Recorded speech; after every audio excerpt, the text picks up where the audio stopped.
Atlanta United Fan TV, 2-1 loss. Yeah, I mean, a lot of poor play all around. Maybe a little lucky to get that penalty at the end, but you know the score maybe a little flatters us a little. But maybe a little. I think we still created a lot of chances, right? And so in terms of that, you can't exactly just go off on this type of performance, can we? Oh, I'm going to go off. I'm going to have some fun with this one, too. Because, let's put it this way. You conceded at 3 minutes and 38 seconds into the game. Again! You conceded early. Again! Your defense was unorganized. Again! What the fuck? Frank is a piece of shit! I'm not going to go there, but I mean, you know, hey. We concede early again. Yeah. We look unorganized on defense again. You want to talk about shots and all these other things that, you know, yeah, that's great. Jesse Gonzalez stood on his fucking head. Bury the shots. Joseph Martinez, 1-on-1, 3 yards out at the 6-yard box. Why do you go 4 yards wide? How the hell does that happen? Like, honestly. That happens with strikers, though, I man. get it. But here's the thing. They took chances and they scored. We do all this bullshit about, hey, let's have 70% possession. Let's do all these other things. Like, what does it amount to? 7 drop points at home. That's another loss. Let's talk about Philly. Let's talk about Cincy. Let's talk about Dallas. We have, 2 points at home from 9? What the fuck is going on? With Tata Martino and Miguel Almiron, we were the MLS Cup champions. With Frank de Boer and PT Martinez, we are the abject worst team in the Eastern Conference, borderline the worst team in MLS. I wouldn't really place a whole lot of blame on PT Martinez for this at all, though. I mean, so to kind of toss him into that conversation, I think seems a little harsh. But in terms of, I think also, for me, fan walkout, I think that's for shame. I mean, that's something that should not be happening. It's a little too early for that. And what do you think? I mean, that was the first time I've ever seen Mercedes-Benz Stadium more than half empty before kick. Yep. And you know what? I applaud it.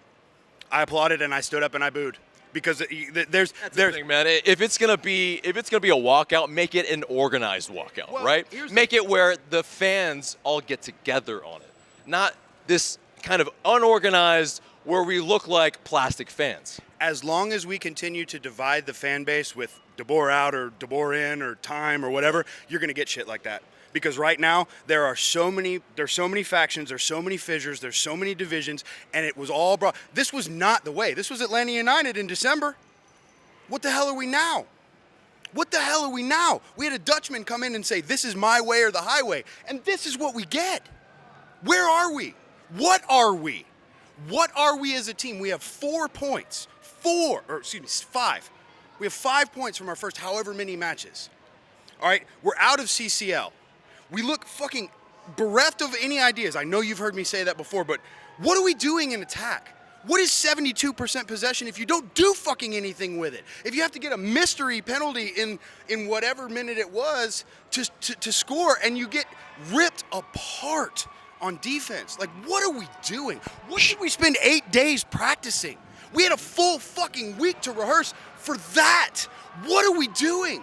Should the blame be also put on the players for very, very, very bad performance? I blame the players, but you can't fire the players.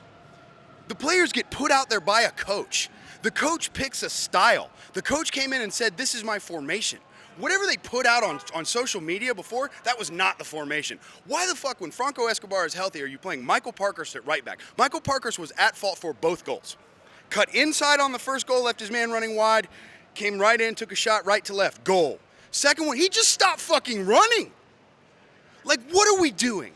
Like, I look at you and I come on these fan cams and I talk to these people and it's like, I don't want to be the guy that says De Boer out, but I don't want to watch that. I don't want to watch that. I've been to every single fucking Atlanta United home game. I've never missed a home match. I don't want to watch that. That was abjectly fucking piss poor for 90 plus minutes. What is that? What is it? Somebody tell me something. If you're watching and you're looking and you want to leave a comment and you want to talk about me ranting, that's fine. Tell me what I'm watching. Tell me where I'm wrong. Because everything that I see out of this team is the fucking exact opposite of what I saw from the MLS Cup champions of 2018. So how do we move forward? Fire Frank de Boer.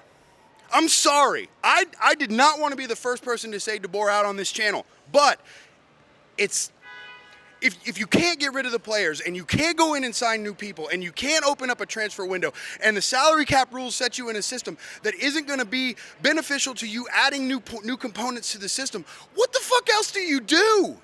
You bring in somebody that says, I'm going to highlight the strengths of my team, I'm going to fucking protect us from the weaknesses, defense, and I'm going to highlight my two $30 million fucking players.